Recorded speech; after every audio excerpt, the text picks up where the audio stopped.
Okay, I got a story to tell, and it's a long story. So, if you ain't got patience, if your attention span is very short, back out now. Title of this video is Elijah or Elijah and Elisha. So I had a dream, and I, quickly fell asleep. And as soon as I fell asleep, I heard a loud voice say, Second Kings chapter 2. And that woke me up.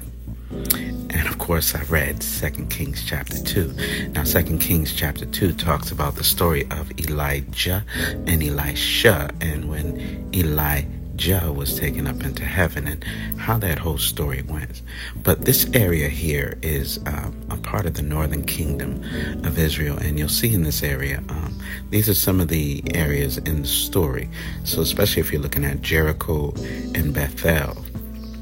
But also in this map, you'll see Mount Carmel, Jezreel, and Samaria is just another name for the northern kingdom of Israel.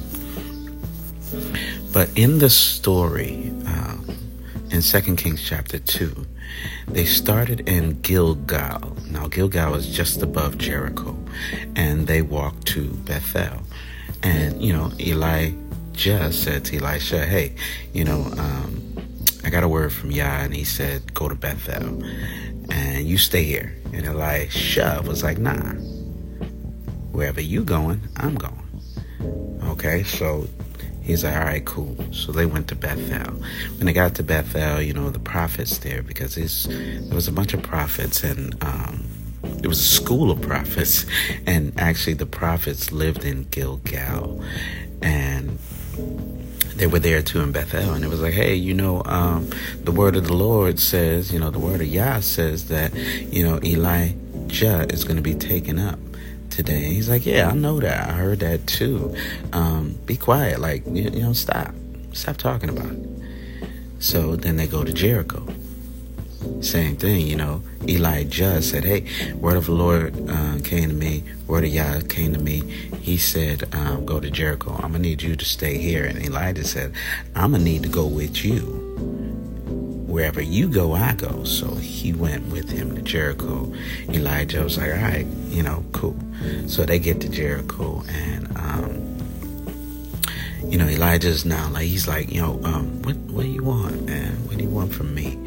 And Elisha said, hey, listen, I want a double portion of your spirit.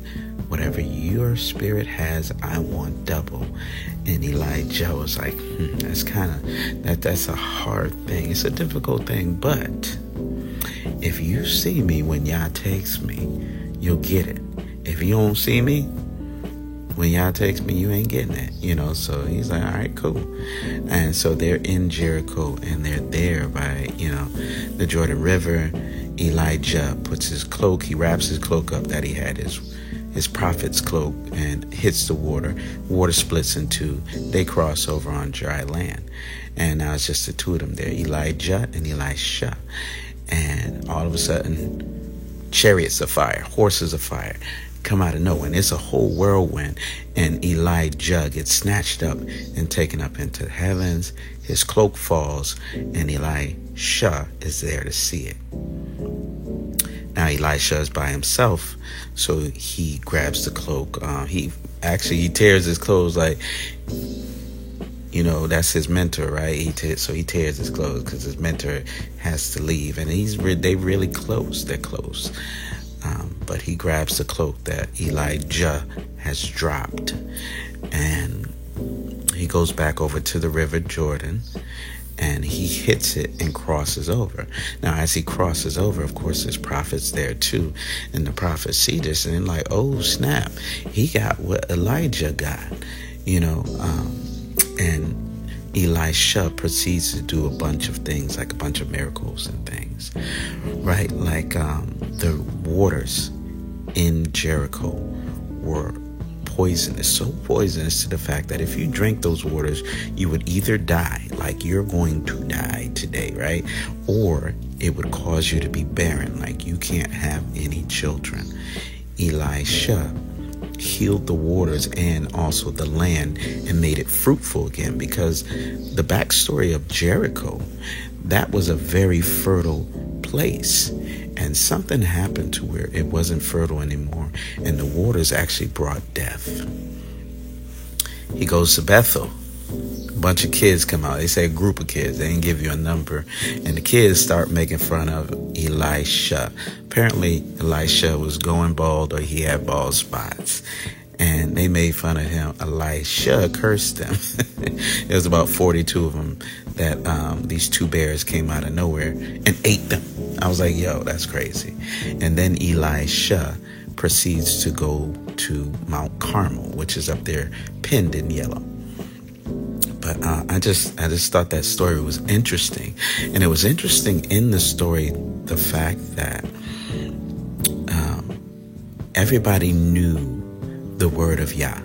They all had the word of Yah, and it was like, hey, you know, the word of Yah says that Elijah is going to be taken today. But nobody actually understood what the word of Yah meant except for Elijah. And then eventually Elisha understood it too. But everybody was like, you know, the word of Yah says. And Elisha was like, yeah, I know. Shut up. You know, be quiet about it.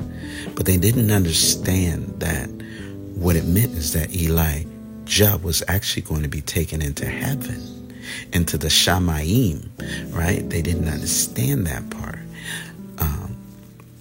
And nor did Elisha. But even after the fact, when Elisha witnessed Elijah being taken by the chariots of fire, right? And he came back through Jericho, and he stayed there for a bit. They was like, hey, we're going to go find Elijah for you. It's like 50 of us. We'll go find him. Don't worry about it. And Elisha's like, nah, don't do that, because you're not going to find him. He's not there. There's like, nah. It's a lot of us. We know what we're doing. We know this area. We're going to go find him, because, you know, this happens all the time. We'll find him and we'll be back. And Elisha, he actually got embarrassed for the fact that they kept pressing him. So he's like, all right, go ahead. And then they come back and he's like, we don't know how to tell you this, but we can't find him. He's like, didn't I tell you not to go in the first place? I told you don't do it. I told you don't go. But they went anyway, right? And they didn't find him. But what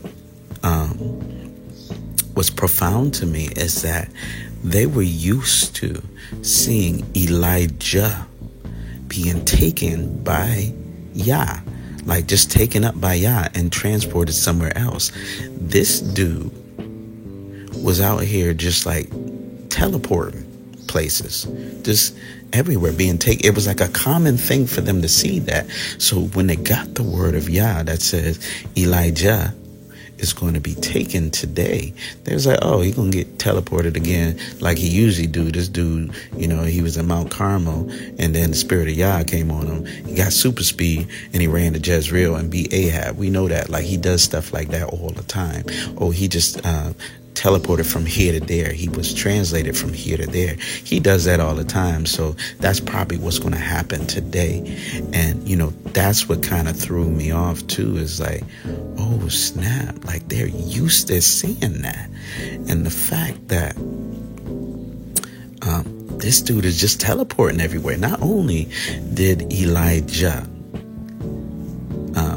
because of Yah, display like super speed, this dude was also teleporting like he was in the movie Jumpers, or like he was Nightcrawler from the X-Men, just teleporting everywhere.